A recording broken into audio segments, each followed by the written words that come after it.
안녕하세요, 꿀찬지 PD입니다.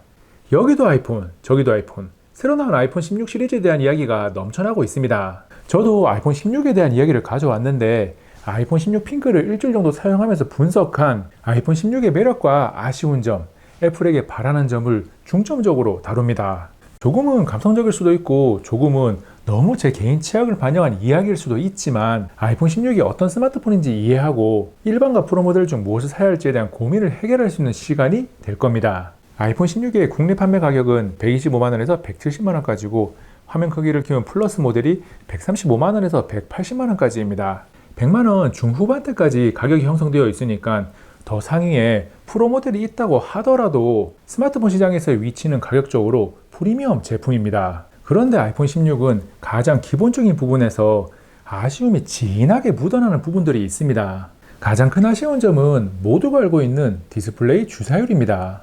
애플은 프로모션이라고 이름을 붙인 120Hz를 프로 모델에만 지원하고 아이폰 16은 60Hz만 지원합니다. 프로와 모션을 합쳐서 사용하는 프로모션이 프로모션이라서 프로에만 지원하는 것인지도 모르겠는데 120Hz 주사율이 처음 나왔을 때는 프리미엄 스마트폰의 차별화 포인트였지만 2024년에는 기본입니다. 심지어 중저가 스마트폰 중에 120Hz를 지원하는 모델도 많아졌고 120Hz까지는 아니더라도 90Hz를 지원하는 모델도 상당히 많습니다. 왜 그렇게 120Hz를 왜 치냐고 하는 분들도 있는데 120Hz에 대한 사용 경험을 가진 상태에서 60Hz를 마주하면 확실하게 역체감이 됩니다.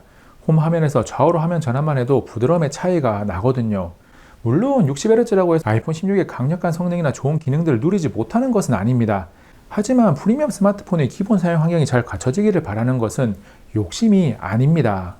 매년 루머가 돌았듯 아이폰 17에는 120Hz가 들어갈 것이라는 루머가 역시나 돌고 있는데 프로 모션을 일반 모델에 넣어줄지는 미지수입니다.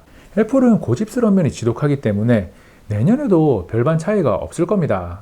기본에 대한 아쉬움, 두 번째 이야기는 고스트 현상이라고도 부르는 플레어 현상입니다. 조명 형상이나 빛이 렌즈에 반사되어서 사진이나 영상에 잔영이 찍히는 문제로 일반 모델만의 문제는 아니고 아이폰 16 프로와 16 프로 맥스에도 동일하게 발생하는 문제입니다.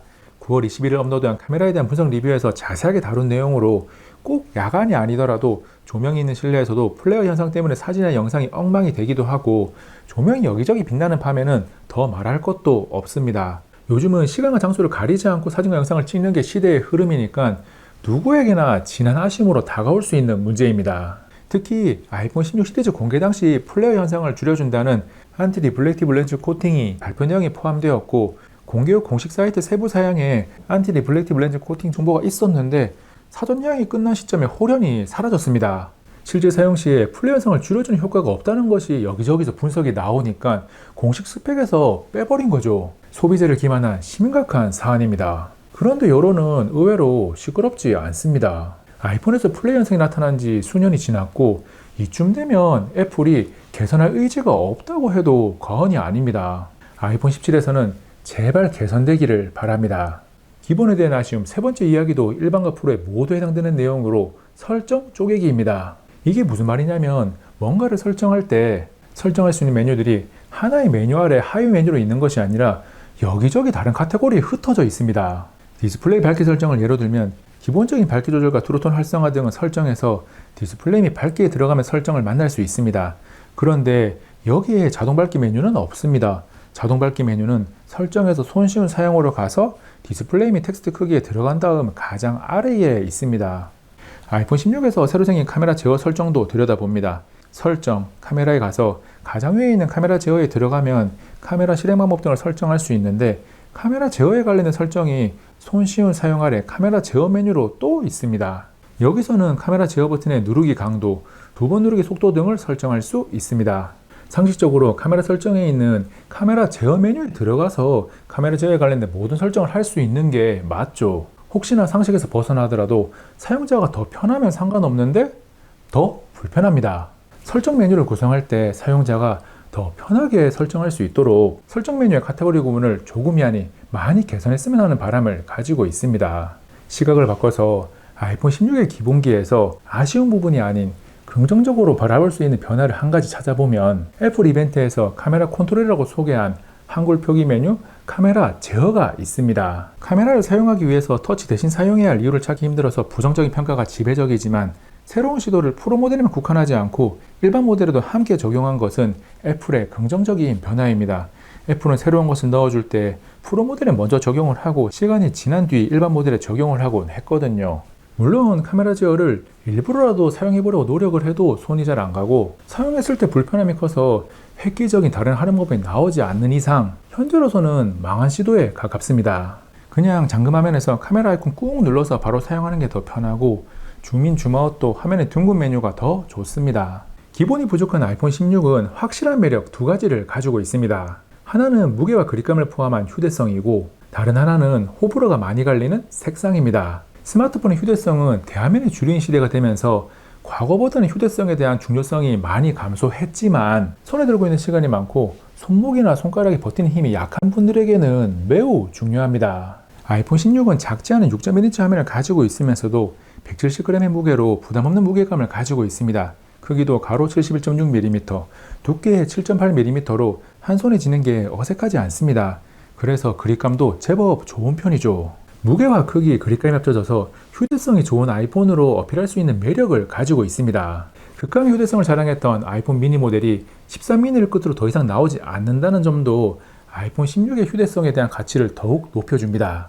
아이폰 16의 색상은 나온 직후에 호불호가 확실히 갈렸고 저도 처음에는 부정적이었습니다. 그런데 실물을 만나보니까 의외로 괜찮더라고요. 제가 구매한 핑크도 카메라 섬에 너무 진한 핑크가 들어가서 처음에는 어색함이 있었는데 사용하면서 계속 보니까 색상을 잘 골랐다는 생각마저 들었습니다. 아이폰 16 일반 모델의 색상을 영상이나 사진으로만 만나본 분들은 오프라인 매장에 가서 직접 보면 생각이 달라질 수 있습니다. 아이폰 16 시리즈 중에 하나를 고르면서 일반 모델의 색상이 매우 마음에 들고 겉으로 보이는 외형적인 가치를 가장 중시한다면 다른 요소들은 고려하지 않고 아이폰 16이나 16 플러스를 선택할 수 있습니다. 색상이 가지는 매력은 충분히 강렬하죠. 무게를 포함한 휴대성과 색상은 모두 신경 쓰지 않는 분들에게는 이해할 수 없는 매력일 수 있는데 스마트폰을 선택할 때 중요한 요소라는 것은 분명합니다. 어떤 요소를 중요시할 것인가에 대한 가치관은 매우 다양하고 나와 다른 것에 대해서 이해하려고 노력을 할 필요는 없지만 인정하는 것은 필요합니다. 지금까지 아이폰 16에 대한 아쉬운 점과 매력 포인트를 사실에 기반해서 이야기를 했고 아이폰 16이 스마트폰으로서 어느 정도 성능을 가지고 있는지 분석을 이어가겠습니다. 가장 먼저 A18AP와 LPDDR5X 8GB 램을 탑재해서 훌륭한 퍼포먼스를 자랑합니다. 긱벤치 6 점수를 보면 아이폰 15 프로의 A17보다 CPU가 약 10%의 향상이 있고 3D마크 와일드라이브 익스트림 점수를 보면 GPU의 성능이 A17 프로와 A18이 비슷합니다. 이 점수를 갤럭시 스냅드래곤 8 젠3의 S24 울트라와 비교하면 CPU는 아이폰 16이 싱글코어 약 40%, 멀티코어 약 10% 우위에 있지만 GPU는 갤럭시 S24 울트라가 약 25% 더 좋습니다. 절대적으로 매우 좋은 성능인 것은 맞지만 상대적으로 갤럭시를 압도하는 것은 아닙니다. 다음, 부하가 걸렸을 때 실제 사용 성능을 의미하는 성능 유지 안정성을 3D마크 와일드라이브 익스트림 스트레스 테스트로 체크하면 약 60%의 성능 유지 안정성을 기록합니다. 보통의 스로틀링 수준인데 시작점이 워낙 높기 때문에 스로틀링이 걸린 상태에서도 높은 퍼포먼스를 사용할 수 있습니다. 아이폰은 예전부터 발열을 제어하기 위해 스로틀링을 걸 때 성능 제한과 밝기 제한을 합니다. 그래서 게임을 하다 보면 처음에는 화면 밝기가 설정의 윗부분을 움직여도 변하는 것을 확인할 수 있는데 열이 다소 발생하기 시작한 이후에 어느 순간 최대 밝기가 제한됩니다. 밝기 설정을 윗부분에서 조절해봐도 일정 수준 이상에서는 설정을 움직이는 게 의미가 없습니다. 성능을 60%까지 제한하고 화면 밝기도 제한하는 것을 생각하면 최고 부하가 걸리는 상을 열화상 카메라로 촬영한 영상에서 전면 44도대, 후면 45도대까지 올라가는 모습이 만족스러운 수준은 아닙니다. 다음 디스플레이는 19.5대9 화면비의 6.1인치 OLED로 2556x1179 해상도를 지원하고 부분 최대 밝기 2000니트, 일반 최대 밝기 1000니트를 지원합니다. 아이폰 16을 어떤 목적으로 사용하든 색 재현력, 명암비, 밝기 등 디스플레이 품질이 충분하니까 앞에서 이야기한 60Hz 주사율이 더욱 아쉽게 느껴지기도 합니다. 퓨어 블랙 화면을 재생해서 OLED의 완전한 블랙 특성을 체크하면 이상이었고 퓨어 화이트 화면을 재생해서 이상 색감이 발견되지는 않는지도 체크하면 역시나 이상 없습니다. 아이폰 16은 3561mAh 용량의 배터리를 탑재했고 사용시간이 아이폰 15 대비 약 7%가 늘어났습니다.